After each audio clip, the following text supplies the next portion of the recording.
¿Qué tal? Buen día, buenas tardes, buenas noches.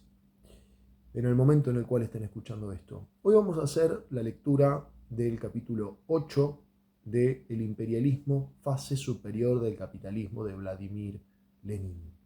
El capítulo 8 es el lugar histórico del imperialismo y forma parte de la bibliografía obligatoria de los textos que hay que leer de introducción al conocimiento de la sociedad y el Estado. Cátedra Messenger Melo.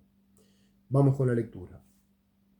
Como hemos visto, el imperialismo, por su esencia económica, es el capitalismo monopolista. Con ello queda ya determinado el lugar histórico del imperialismo, pues el monopolio, que nace única y precisamente de la libre concurrencia, es el tránsito del capitalismo a un orden social económico más elevado. Hay que poner de relieve particularmente cuatro variedades principales de monopolio o manifestaciones principales del capitalismo monopolista característicos del período que nos ocupa. Primero, el monopolio es un producto de la concentración de la producción en un grado muy elevado de su desarrollo. Son las alianzas monopolistas de los capitalistas, carteles, sindicatos, trust. Hemos visto qué inmenso papel desempeñan en la vida económica contemporánea. Hacia principios del siglo XX alcanzaron pleno predominio en los países avanzados, y si los primeros pasos en el sentido de la cartelización fueron dados con anterioridad por los países con tarifas arancelarias proteccionistas elevadas como Alemania, Estados Unidos, Inglaterra, con su sistema de libre cambio, mostró solo un poco más tarde ese mismo hecho fundamental: el nacimiento del monopolio como consecuencia de la concentración de la producción. Segundo, los monopolios han conducido a la conquista recrudecida de las más importantes fuentes de materias primas, particularmente para la industria fundamental y más cartelizada de la sociedad capitalista, la hullera y la siderúrgica.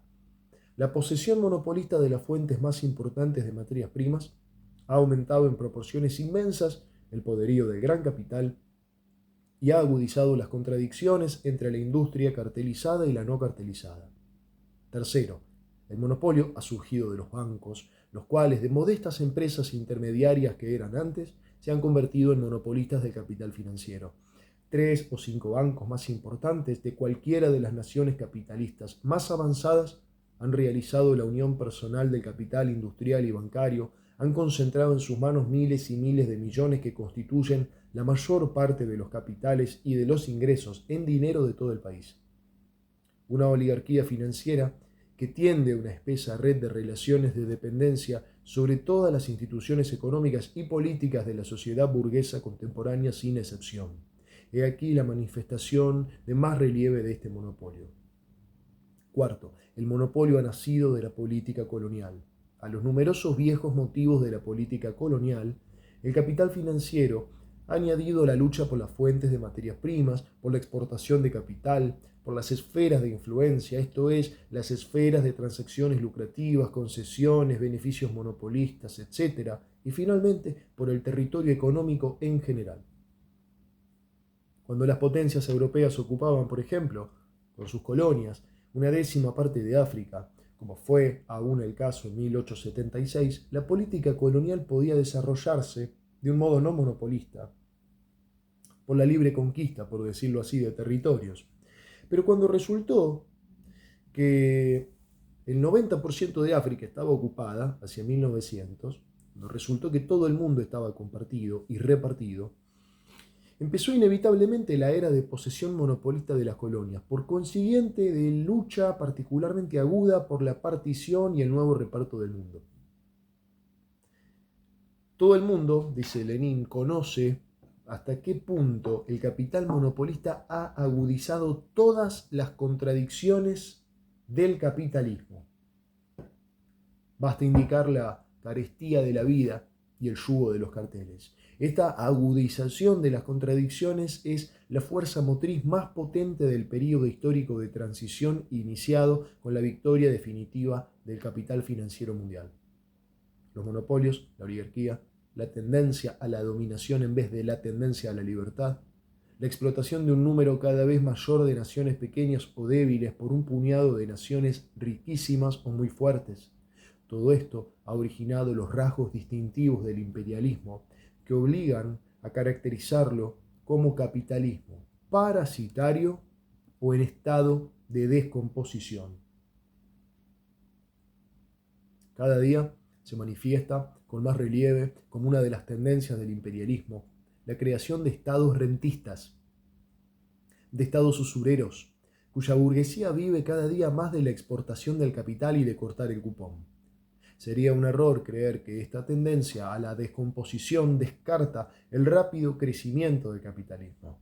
No, ciertas ramas industriales, ciertos sectores de la burguesía, ciertos países manifiestan en la época del imperialismo, con mayor o menor fuerza, ya una, ya otra de estas tendencias. En su conjunto, el capitalismo crece con una rapidez incomparablemente mayor que antes, pero este crecimiento no solo es cada vez más desigual, sino que esa desigualdad se manifiesta a sí mismo de un modo particular en la descomposición de los países más fuertes en capital. Inglaterra. En lo que se refiere a la rapidez del desarrollo económico de Alemania, el autor de las investigaciones sobre los grandes bancos alemanes, Rieser, dice: el progreso no muy lento de la época precedente se halla en relación con la rapidez del desarrollo de toda la economía en Alemania y particularmente de sus bancos en la época actual. Aproximadamente como la rapidez de movimiento de un coche de posta de los viejos buenos tiempos se halla relacionado con la rapidez del automóvil moderno, el cual lleva una marcha tal que resulta un peligro tanto para el tranquilo transeúnte como para las personas que van en el automóvil. A su vez, ese capital financiero, que ha crecido con una rapidez tan extraordinaria precisamente porque ha crecido de este modo, no tiene ningún inconveniente en pasar a una posesión más pacífica de las colonias que deben ser arrebatadas, no solo por medios pacíficos, a las naciones ricas. En los Estados Unidos, el desarrollo económico durante estos últimos decenios ha sido aún más rápido que en Alemania y, precisamente, gracias a esta circunstancia, los rasgos parasitarios del capitalismo norteamericano contemporáneo se han manifestado con particular relieve. De otra parte, la comparación, por ejemplo, de la burguesía republicana norteamericana con la burguesía monárquica japonesa o alemana muestra que las más grandes diferencias políticas se atenúan extraordinariamente en la época del imperialismo, no porque en general dicha diferencia no sea importante, sino porque en todos esos casos se trata de una burguesía con rasgos definidos de parasitismo. La obtención de elevadas ganancias monopolistas por los capitalistas de una de las numerosas ramas de la industria de uno de los numerosos países, etc., da a los mismos la posibilidad económica de sobornar a ciertos sectores obreros y temporalmente a una minoría bastante considerable de los mismos, atrayéndolos al lado de la burguesía de una determinada rama industrial o de una determinada nación contra todas las demás. El antagonismo cada día más intenso de las naciones imperialistas, provocado por el reparto del mundo, refuerza esta tendencia. Es así como se crea el lazo entre el imperialismo y el oportunismo, el cual se ha manifestado antes que en ninguna otra parte y de un modo más claro en Inglaterra, debido a que varios de los rasgos imperialistas del desarrollo aparecieron en dicho país mucho antes que en otros. A algunos escritores, por ejemplo Marto, les place esquivar el hecho de la relación entre el imperialismo y el oportunismo en el movimiento obrero, hecho que salta actualmente a la vista de un modo particularmente evidente, por medio de razonamientos llenos de optimismo oficial, tales como la causa de los adversarios del capitalismo sería una causa perdida si precisamente el capitalismo avanzado condujera al reforzamiento del oportunismo o si precisamente los obreros mejor retribuidos se inclinaran al oportunismo, etc. No hay que dejarse engañar sobre la significación de ese optimismo. Es un optimismo con respecto al oportunismo, es un optimismo que sirve de tapadera al oportunismo. En realidad, la rapidez particular y el carácter singularmente repulsivo del desarrollo del oportunismo no sirve en modo alguno de garantía de su victoria sólida, del mismo modo que la rapidez de desarrollo de un tumor maligno en un cuerpo sano no puede hacer más que contribuir a que dicho tumor reviente más deprisa, a librar del mismo al organismo. Lo más peligroso en este sentido son las gentes que no desean comprender que la lucha contra el imperialismo, si no se halla ligada indisolublemente a la lucha contra el oportunismo, es una frase vacía y falsa. De todo lo que llevamos dicho más arriba, sobre la esencia económica del imperialismo, se desprende que hay que calificarlo de capitalismo de transición, o más precisamente, agonizante. Es, en este sentido, extremadamente instructivo que los términos más corrientes empleados por los economistas burgueses que describen el capitalismo moderno son entrelazamiento, ausencia de aislamiento, etc. Los bancos son unas empresas que por sus fines y desarrollo no tienen un carácter puramente de economía privada, sino que cada país más se van saliendo de la esfera de la regulación de la economía puramente privada. Es ese mismo Rieser, al cual pertenecen las últimas palabras, quien con la mayor seriedad del mundo declara que las predicciones de los marxistas respecto a la socialización no se han realizado. ¿Qué significa la palabra entrelazamiento? Y esto es importante. Dicha palabra expresa únicamente el rasgo más acusado del proceso que se está desarrollando ante nosotros. Muestra que los árboles impiden al observador ver el bosque, que copia servilmente lo exterior, lo accidental, lo caótico. Indica que el observador es un hombre aplastado por los materiales y que no comprende nada del sentido y de la significación de los mismos. Se entrelazan casualmente la posesión de las acciones y las relaciones de los propietarios privados, pero lo que constituye la base de dicho entrelazamiento, lo que se halla debajo del mismo, son las relaciones sociales de la producción que se están modificando. Cuando una gran empresa se convierte en gigantesca y organiza sistemáticamente, sobre la base de un cálculo exacto de múltiples datos, el abastecimiento en la proporción de 2/3 o de los 3/4 de la materia prima, de todo lo necesario para una población de varias decenas de millones, cuando se organiza sistemáticamente el transporte de dichas materias primas a los puntos de producción más cómodos, que se hallan a veces a una distancia de centenares y de miles de kilómetros uno de otro, cuando desde un centro se dirige la elaboración del material en todas sus diversas fases hasta la obtención de una serie de productos diversos terminados, cuando la distribución de dichos productos se efectúa según un solo plan entre decenas y centenares de millones de consumidores, aparece entonces con evidencia que nos hallamos ante una socialización de la producción y no ante un simple entrelazamiento, que las relaciones de economía y propiedad privada constituyen una envoltura que no corresponde ya al contenido, que debe inevitablemente descomponerse si se aplaza artificialmente su supresión, que puede permanecer en estado de descomposición durante un periodo relativamente largo, pero que sin embargo será ineluctablemente suprimida.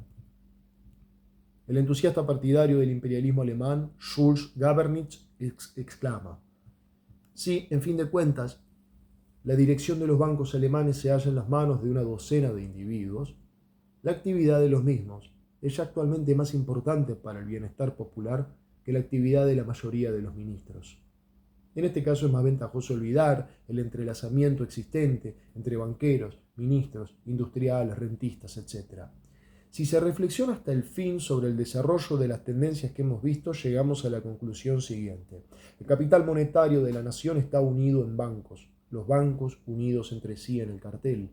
El capital de la nación, que busca el modo de ser aplicado, ha tomado la forma de títulos de valor. Entonces se cumplen las palabras geniales de Saint-Simon. La anarquía actual en la producción, que es una consecuencia del hecho de que las relaciones económicas se desarrollan sin una regulación uniforme, debe dejar su puesto a la organización de la producción. La producción no será dirigida por patronos aislados, independientes uno del otro, que ignoran las necesidades económicas de los hombres. La producción se hallará en manos de una institución social determinada. El Comité Central de Administración, que tendrá la posibilidad de enfocar la vasta esfera de la economía social desde el punto de vista más elevado, la regulará del modo que resulte útil para la sociedad entera, entregará los medios de producción a las manos apropiadas para ello y se preocupará sobre todo de que exista una armonía constante entre producción y consumo. Existen instituciones que entre sus fines han incluido una determinada organización de la labor económica. Los bancos. Estamos todavía lejos de la realización de estas palabras de Saint-Simon, pero nos hallamos ya en camino de la misma.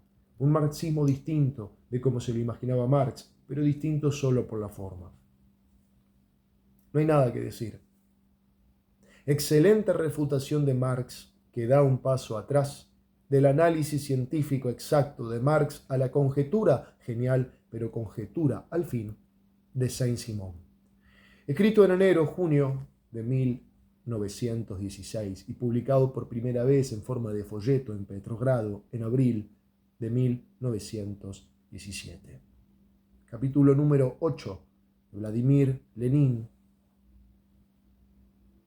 del libro El imperialismo, fase superior del capitalismo.